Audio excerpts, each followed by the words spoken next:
Illum sejrin riflettu ftit fuq dak li qed insejjaħlu bħala l-Vanġelu tal-Grazzja u din il-sentenza hekk ħadd mill-kitba ta' tal-Atti tal-Apostli f'diskors li San Pawl jagħmel lill-Presbiteri ta' Efesu huwa proprju jitlaq minn Efesu tinsab fil-Ktib tal-Atti tal-Apostli kapitlu 20 vers 24 mela Atti tal-Apostli chapter 20 vers 24. San Pawl jgħidek, iżda jien lil ħajti xejn ma nqisha għażiża lija jekk mhux biex intemm il-mixja tiegħi u l-ministeru li ħadd mingħand inmulej jiġifieri li nagħti xhieda tal-Evanġelju tal-Grazzja ta' Alla. Eżisti din hija kelma ħafna qawwija fl-opinjoni tiegħi anqas reċentament fit-taltiera qed ħafna u għalhekk iddeċidejt illum hekk nirrifletti daqsxejn magħkom bħala aħwa fil-mulej hekk dwar din il-kelma ta' San Pawl.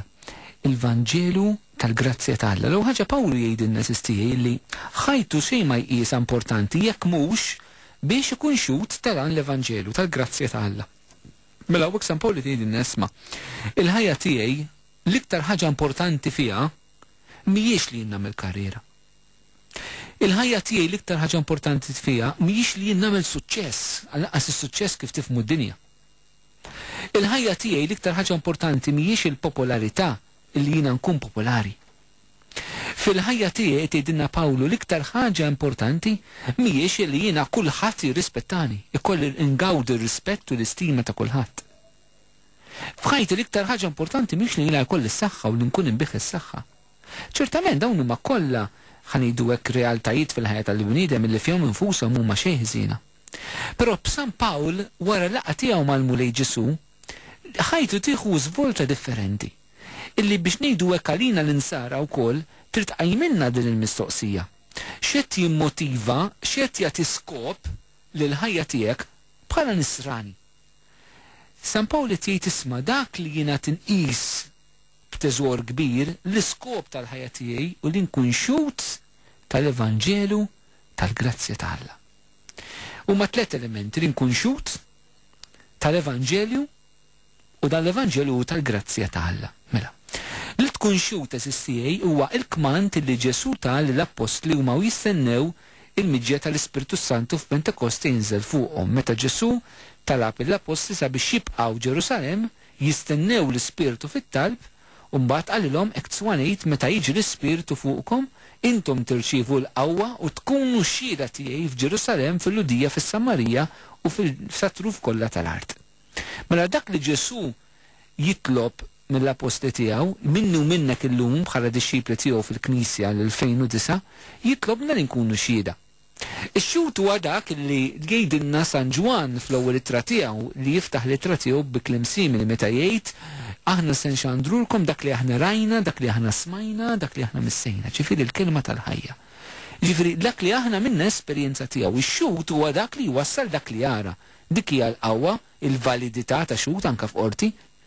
Il-qawwa tiegħu propju hija li għandu din l-esperjenza li huwa ra. Ġifieri xi ħadd jista' jirrakkonta affarijiet li sema, imma xut il-qawwa tiegħu hija il-fatt li huwa ra. U jekk xi ħadd ra dik hija xhieda u testimonjanza u esperjenza qawwija li ħadtu xejn ma jista' jikkonvinċik bil-maqlub tagħha. Allura eżistijej Ġesu lilna bagħatna l-ewwel qabel kollox mhux biex nikkonvinċu lid-dinja. Mhux biex nikkonvinċi nista' madwari, imma li nkun xut eżistijej. U għawek irridu nistaqsu lilna nfusna. Qabel ma nqogħdu nikkritikaw id-dinja ta' madwarna kemm forsi ma temminx, kemm qed ngħixu f'sitwazzjonijiet qiebsa, kemm hawn infidiltajiet fi żwieġ, eċċetera, eċċetera, eċċetera. Ejjew nistaqsu ftit lilna nfusna, int li qed tisma' issa bħalissa u jiena miegħek tafx. Jien kemm qed inkun xut jiena. Jiena kienx persuna li mpaċpaċ, nipritka ħafna u xhieda m'għandi xejn, allura kif rid inkun hemm nut? Ix-xhieda tiegħi fil-ħajja ta' kuljum kemm hija konkreta, kemm reali. Ix-xhieda tiegħi li trid tkun konvinċenti u mhux il-kliem. Il-Papa Pawlu VI fin-1975 f'dokument li jismu Evanġeli Nunzjandi tħabbira tal-Vanġelu wara s-sinodu tal-isfijiet fuq l-evanġelizzazzjoni jgħid id-dinja tal-lum temmen aktar ix-xhieda mill-għalliema u temmen l-għalliema jekk huma xhieda. U San Pawl fehma din ir-realtà li l-ħajja tiegħu jrid li jkun xut U din importanti nistaqsu aħna wkoll. Kemm aħna xi Ġesu wkoll huwa xxut. Fl-Apokalissi huwa xxut tal-Missier Kristu. Dak li ġie jixed għall-imħabba tal-Missier. Ġesu wkoll huwa xxut. U lilna wkoll jibatna ħalli nkunu xieda mela mod kif inħarsu lejn l-evanġelizzazzjoni fil-ħajja nisranija aspett minnhom hija l-aspett li jiena nkun dan ix-xut. Xut tal-Evanġelu jgħid San Pawl. L-Evanġelu ġifieri aħbar tajba. L-Evanġelu ġifieri mela aħbar li ġib il-fer fil-ħajja tiegħi, mhux aħbar li ġib id-dwejjaq, mhux aħbar li tbeżżani, imma aħbar illi ġib il-ferħ fil-ħajja. U allura eżisti importanti aħna nistaqsu koll nafusna. Dik jiena xut, ta' min jiena xut? Jiena xut tiegħi nnifsi jew jiena xut tal-Mulej Ġesu? Jiena xut tal-Kristu li naħseb jien jew jiena xut ta' Kristu tal-Vanġelu?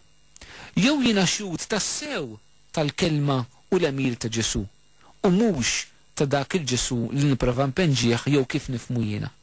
Importanti eżisti Pawli jgħid xut tal-Evanġelu. U l-Evanġelu ta' min? Tal-grazzja ta' Alla. U din xtaqtek hemm nieqaf fuqha mhux ħażin, il-grazzja ta' Alla, l-Evanġelu tal-grazzja. Għaliex San Pawli jitkellem il-dan l-Evanġelu tal-grazzja. U ħaġa importanti nifhmu li San Pawli jitkellem f'kuntest dejjem malut li jkunu qegħdin isiru insara jew ma' Griegi pagani li jkunu ħajsiru insara. Fajnejn il-lut dak li kien f'San Pawli juża l-kelma ġustifikazzjoni, ġifieri dak li ħajamilhom sewwa quddiem Alla kienet l-osservanza tal-liġi. Il-liġi illi Alla l-inbirek ta' permezz ta' Mosè. Il-liġi li anke ħudt minnhom dawn l-10 kmandamenti ġebuhom il fuq minn 600 kmandament. Mo speċjali liġi ċ-ċirkonċiżjoni wkoll illi Alla kien talab minn Abraham bħala sinjal tal-poplu l-Mażul.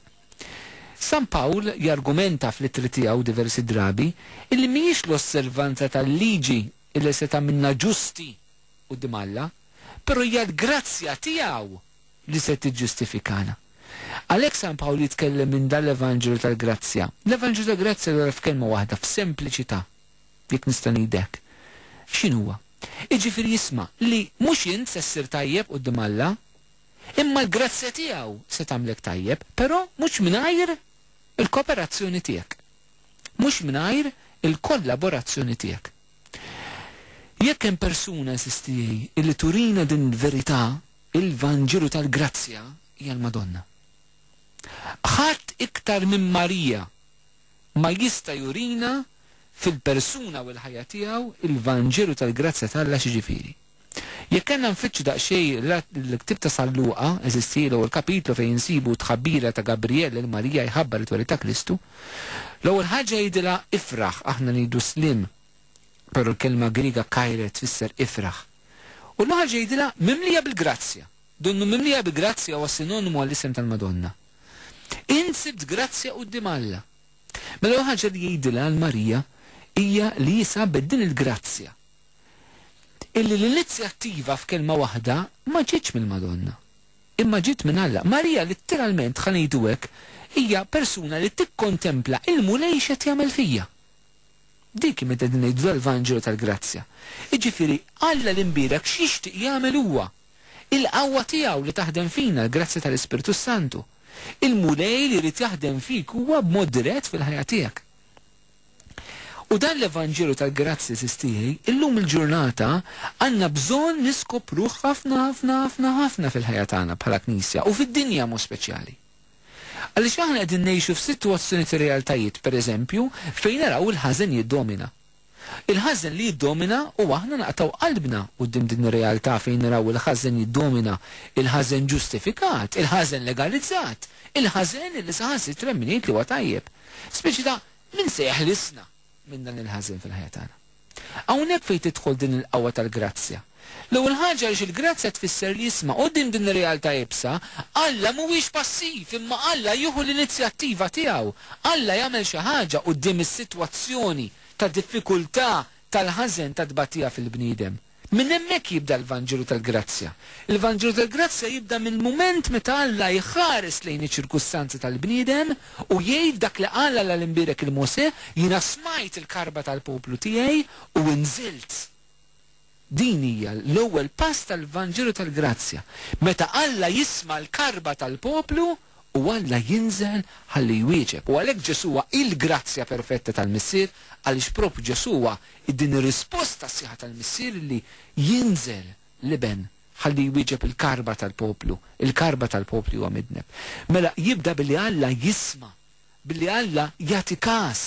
Alla huwa kompassjonevoli, ibati mal-bniedem fil-veru sens tal-kelma. Iħoss mal-bniedem u jħoss għal-bniedem. Alla jinteressaħ, il-mulej jinteressaħ mill-bniedem. Dinna meta ħna din xandru kunu xhieda tal-Evanġelu li nuru l-mulej jimpurtaħ mill-bniedem. Din Ommina Marija eżistiet turinna ħafna biċċar fid-deret tagħha pereżempju. Minkejja id-deret tal-Madonna ħafna drabi jisfiċċaw ħanidu hekk f'serje ta' akkużi u f'ħafna konfużjonijiet u konflitti u kontroversi. Però meta huma ġenwini hija ħasra li nitilfu l-aspett li nifmu li dinja l-grazza tal-li qed taħdem li Alla qed jisma' mill-ġdid qed iħares għall-karba tal-bniedem u qed iwieġeb permezz ta' Ommina Marija. Imma jibda kollox mill